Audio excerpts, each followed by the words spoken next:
Hi, I'm Ryan Baker, and this is Big Day in Education. In today's video, we're going to continue our discussion of knowledge inference, talking about modifying the assumptions of Bayesian knowledge tracing. Friendly warning, this lecture is going to get mathematically intense by the end. You officially have my permission, as if that actually mattered, to stop this lecture midway. So, as we've talked about already, BKT has strong assumptions, and one of the key assumptions is that parameters vary by skill, but they're constant for all other factors. What happens if we remove this assumption? In this lecture, we're going to talk about 4 of these modified assumptions, but in fact, in following lectures, we'll talk about even more. In this lecture, we'll talk about Beck's help model, the individualization of L0, moment-by-moment learning, and contextual guess and slip. Let's talk first about Beck's help model. In this model, help use is not treated as direct evidence of not knowing the skill, unlike classical BKT, but instead it's used to choose between parameters. This model makes 2 variants of each parameter, one of them assuming help was requested, and one of them assuming that help was not requested. This model otherwise looks just like BKT. It's just that at every single parameter, there's 2 variants of it. A given help, a given H, and a given not help, given not H. This gives us 8 parameters per skill, the 4 classical parameters times 2. It's fit using expectation maximization, because it takes too long to fit using brute force. Brute force works when we've got an n to the 4th problem, but it doesn't work so well for an n to the 8th problem.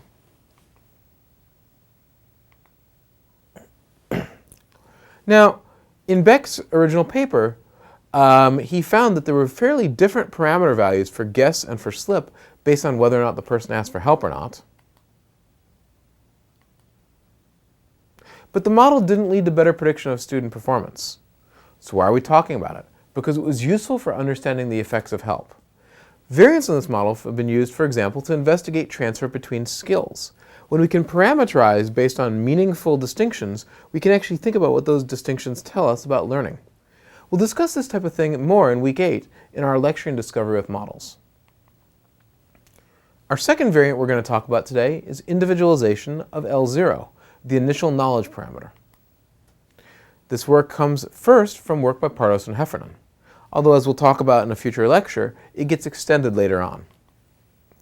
So in BKT prior per student, it's again the same BKT, but instead of having a PL0 that's kind of universal to the skill, where we assume that every student starts in the same place with every skill, we take the student's average correctness on all prior problem sets. So we have a student-based estimate of initial knowledge rather than a skill-based estimate of initial knowledge. This turns out to do much better on assessments, Pardos and Heffernan in 2010, and on a cognitive tutor for genetics, but it does much worse than classical BKT on a different data set from assessments. And by the way, this instability of different approaches is one of the things we're going to see a lot with different variants of BKT. A third variant on BKT with modified assumptions is the contextual guess and slip model by Baker, Corbett, and Alavin. In this model, we have the exact same L0, T, G, and S, but the G and S aren't actually parameters fit per skill, they're models. The big idea is why one parameter for slip for all situations, for each skill, when we can have a different prediction for slip for each situation, across all skills. So in other words, P of S varies according to context. For example, perhaps very quick actions are more likely to be slips. Or perhaps errors on actions which you've gotten right several times in a row are more likely to be slips. Guess and slip are therefore fit using contextual models across all skills. And in this case, the parameters per skill are 2 plus the model size of P of S divided by the number of skills plus the guess model size divided by skills. This ends up amortizing to a good bit less than 4 parameters per skill. So how are these models developed? We take an existing skill model, we label a set of actions with the probability that each action is a guess or a slip using data about the future. We're going to use the data about the future, but we're not actually going to use it in the running model. We're just going to use it to build the model. We use these labels to machine learn models that can predict the probability that an action is a guess or slip without using data about the future. And then we use these machine learned models to compute the probability that an action is a guess or slip in real-time knowledge tracing. So again, we're using the future to build the models, but we're not using the future to actually run the models.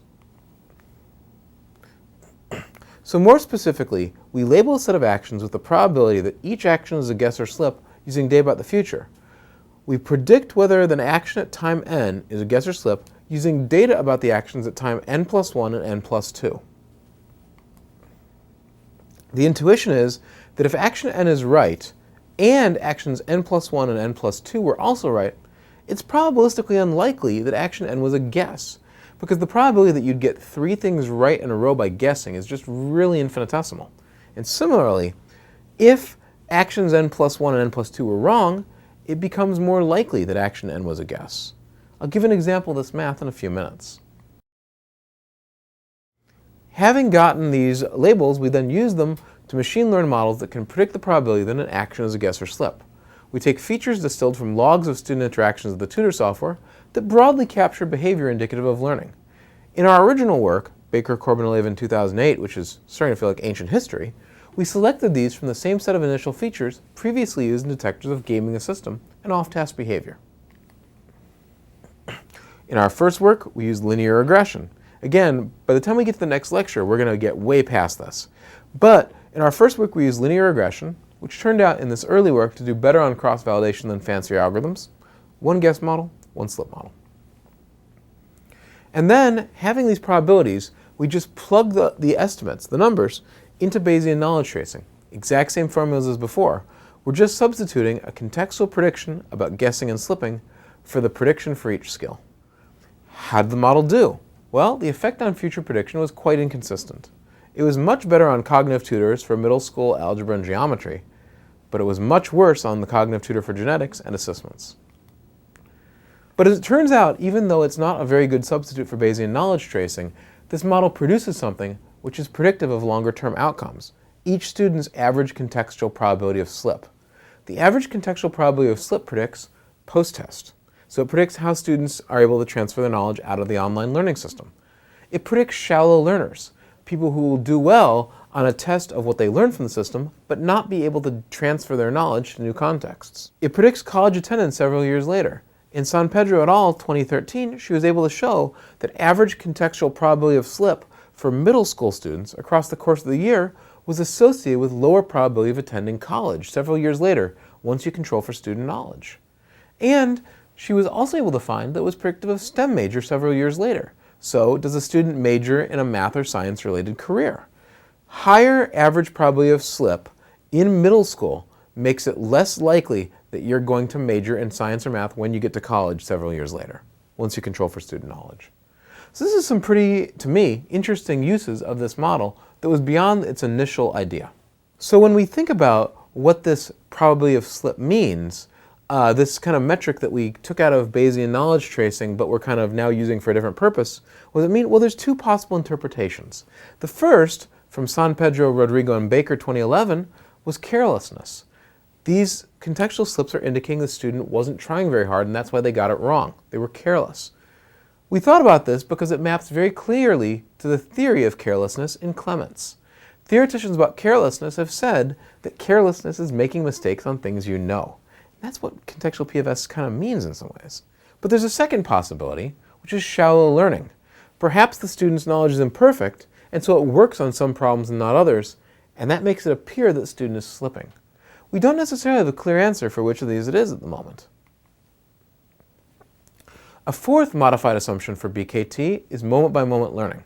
The moment-by-moment learning model, as published, takes Bayesian knowledge tracing, and it doesn't actually try to substitute any of the 4 parameters. It just adds a variant parameter for PFT, the probability you just learned. That's not quite the same as PFT. PFT is the chance you're going to learn if you didn't know it already. P of J is the probability you just learned. Or in other words, it's the probability that you didn't know it and then you learned it. Not quite the same thing, although it's quite related. Now when I say P of J is distinct from PFT, actually they can have values that are quite different.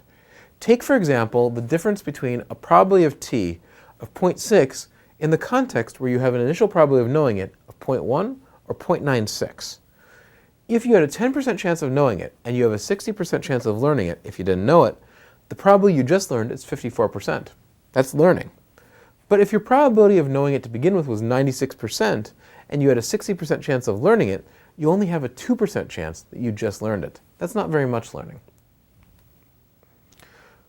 P of j is labeled based on the concept, it's very similar to the contextual guess and slip model, the probability a student didn't know a skill, but then learns it by doing the current problem, given their performance on the next two. We can calculate the probability that they didn't know it and they learned it from those next two actions with an application of Bayes' theorem. So we say the probability they didn't know it and learned it, given the next two actions, is the probability of those next two actions, given that they didn't know it and they learned it, times the probability that, in general, regardless of those two actions, they didn't know it and they learned it, over the probability of those next two actions across all contexts.